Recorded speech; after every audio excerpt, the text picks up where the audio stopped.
Morning everybody, happy Wednesday, hopping on. If this is your first time on, my name is Anthony Kaufman and this is a video series that I'm creating, basically just sharing some of the inputs and things that I've learned over the last few years, trying to better myself and improve my life, and hopefully in a way that, at least for one of you out there, it helps to leapfrog something or move the needle for you. And it's funny, as I'm sharing these things, I'm relearning a lot for myself, which is kind of funny because we hear it all the time, kind of like last week, I know that kind of thing, but we hear it all the time that if you want to really learn something, teach it. So as soon as you learn something, teach it to somebody else and it will be instilled in you, because as I'm learning, the effort that it takes to take something that you've learned and turn it into a way to communicate to others and hopefully have the same reaction come from them, just having to really go into depth on what you understand and then trying to put it into words for somebody else to understand and hoping that it falls correctly and things like that really instills the ideas in you, because it becomes more concrete in your knowledge. But the other night, my wife and I, sometimes you just need a really good laugh. Like we like to use a laugh therapy, if that's what you call it, a little bit, where we will, if we're having kind of a crummy day or just want to break our state, we'll watch something just to make us laugh. And on Netflix, they have Jerry Seinfeld's, like his story, so to speak, as his stand-up. And I never realized or knew his whole story. And I'll go into that in a second, but I think, actually, I'll start with this story. So, Jerry Seinfeld, obviously born in New York, yada yada, go through the whole line. In 1976, he began doing stand-up comedy at the comic strip. He lived with his parents. Okay, we all know how hard that can be. You know how quickly you want to get out of that situation. But he found that he just loved stand-up. So he would go into the city and do stand-up comedy. And as a child, he said that it was a way for him to create his own reality. So it was something that he loved doing, and he actually came out in it and said he was embarrassed to share it with his parents and some other people because he didn't know how they would think of him. So like, if you've been listening to a lot of my videos, you're hearing little threads here of things that happen to a lot of us as we're going towards our dreams, as we're trying to work towards something. So it was a way for him to escape reality and a way for him to create his own reality in his own world, and he was embarrassed to share it with those around him because of what they might think of him. But he did it for 5 years for free. 5 years for free. At the comic strip doing stand-up in New York, it was completely free. They didn't even do it for tips. Now remember, 5 years of stand-up comedy every night that he could for free because he loved it. The only thing he got out of the deal, as he said, was burgers. He could come in and make himself a burger each and every day, before and then just before his skit, so he was like working for food almost. And girls, because as he mentioned, he was so socially awkward that he had trouble meeting, or he said his exact quote, I believe, was he can talk to everybody but he can't talk to anybody. Like, he couldn't talk to each individual person just because one-on-one doesn't work for him. So I'm just going to recap that again. Lived with his parents, so broke, for 5 years doing stand-up for free, other than for burgers and to try to meet girls. And after that 5 years, his first appearance was on Johnny Carson. Show was a little before my time, but from what I do know from watching it with my grandparents and stuff, it's an iconic show. So he put in 5 years. Morning, Janine. He put in 5 years into his craft for free, every night that he could, doing stand-up for free. I'm going to recap that. For free for 5 years, honing his craft, and he kept every line that worked in an accordion and just put it away. Actually, in the film, he had it all laid out in a street because there's just so many skits that he has built up over the years. But I think that's a testament to the fact that, yeah, right, before my time. But it's a testament to the fact that his main goal was he wanted to eventually start doing comedy, not to be a celebrity and not to be famous, just enough to feed himself each week, because he knew he never wanted to give it up. He had no aspirations of being Jerry Seinfeld or the Seinfeld Show or in all the movies that he just loved doing stand-up. The financial end of it didn't matter. He just wanted to be able to make enough to feed himself so he could keep doing it because that's all he cared about.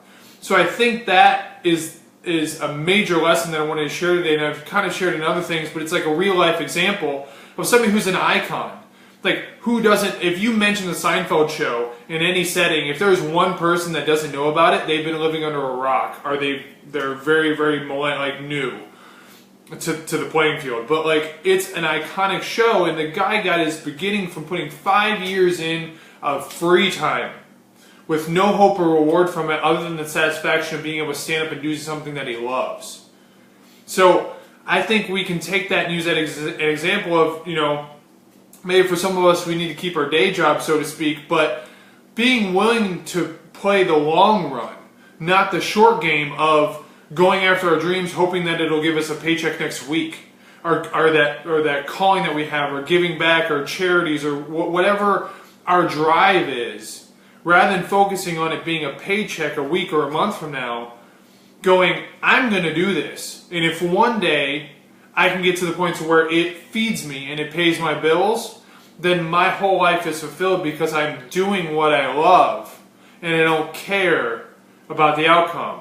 Now, I think it's also a testament in his story to the fact that putting in those 5 years of effort, honing his craft, getting better and better and better because it's something that he just loved, it's something he ate, drank, slept, ate every day of his life, that he ended up being so famous. Because even without all the fame, I have a feeling, maybe not up until this point, I forgot to look up how old he is, I think he was born 54, but he'd still be doing stand-up because he loves it. He loves the joy it brings other people, he loves creating his own reality, he loves creating that fun, it's something that he loves doing. So even if he never would have had the fame, he'd still be doing it. But I would challenge you guys, and I would challenge myself to look at it as a situation of the fame only came because it was something he slept, drank, breathed, ate every single day for 5 years for free.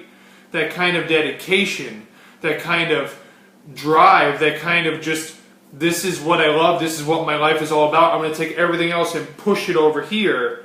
I'm going to make my whole life about stand-up comedy, not my life, that's not my goal, but making everything all about that one thing and focusing on being excellent at that one thing just for the joy of doing it has inevitable, and now I've kind of pulled up some of the data on IMDb. Seinfeld went for 10 years for 173 episodes. It's got to be one of the highest grossing TV shows ever. He's one of the highest paid comedians ever. Like stat after stat after stat after stat, and it all began with just doing something that he loved in order to give value to other people and for himself, with no thought of financial benefit other than the reward he got from doing it and being able to feed himself. When literally, in the beginning, it was literally the only thing he got out of the job was hamburgers that he could prepare for himself at the bar each day. So I wanted to share that with everybody because for me, I'm sitting there watching it, and at first I started laughing, but as I started listening to his story, we find this so many other times in people who are extremely successful and people who are really masters of their craft, and even if they haven't made some kind of huge change globally, we can know them, and you hear their name and you know them as a legend in their field because of a burning white hot desire to just do that thing because of their love for it, because of how it makes them feel. And I feel, kind of just came to me, I feel horrible for people who have not found that, for people who don't know what theirs is. I mean, for me, it took me the longest time, and now that I know what it is, I constantly am redefining it, but basically it's helping people. like all the challenges I went through, losing my weight and struggling and everything else and getting to today, I want to help bring people along, and as I get better, I want to bring people even further. Like, that's what I get on fire about. Like, I read books like Tony Robbins and I can't shut up about them. I'm constantly sharing the information with other people. That's my stand-up comedy. And these videos, I'm not charging for these videos. These videos are for free because I get the enjoyment from it. So it was awesome to listen to his story and go like I'm doing that. Like I'm sharing something I love and I care about for free with no thought process of how I'm monetizing it in the end or whatnot, but just to benefit other people. Because the thing is it's again, I'll touch on it again, it's uncanny how when it's just about doing something that you love and not giving a rat's ass about whether other people approve of it or whether it'll get you the, whatever, because the satisfaction and fulfillment you'll get from going after your dreams, and even if you never have your Seinfeld show, even if you never had the accolades or the fame or anything like that, just knowing that you went for it and you got the enjoyment out of it, usually they go hand in hand.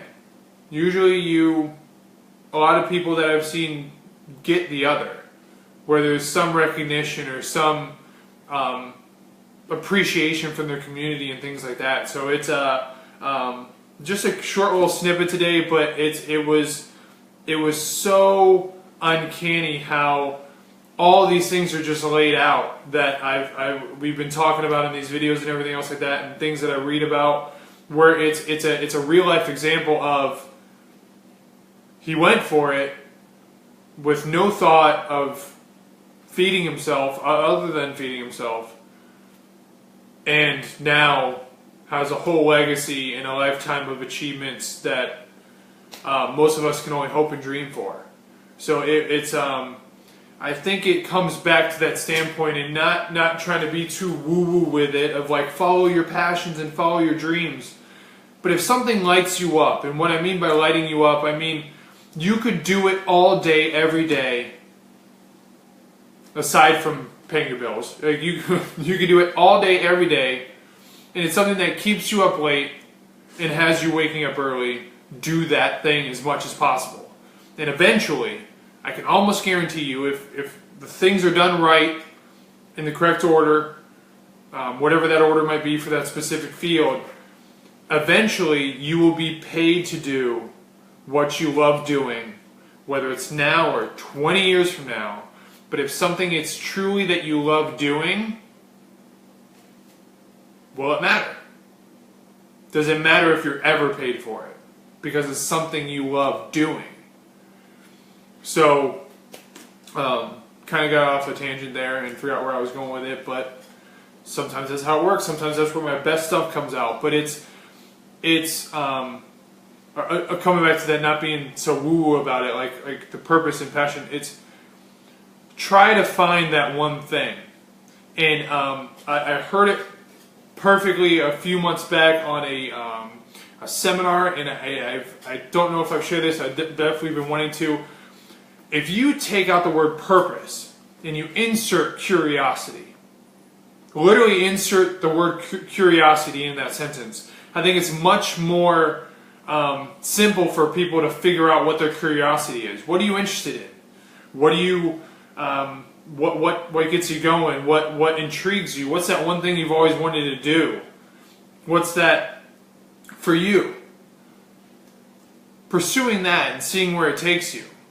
And if it doesn't work out, if it ends up being something that wasn't all that you thought it would be, then are you really that much worse off than before? Then you just pursue another curiosity, pursue another curiosity, pursue another curiosity. But the person speaking on it was that, like, we're not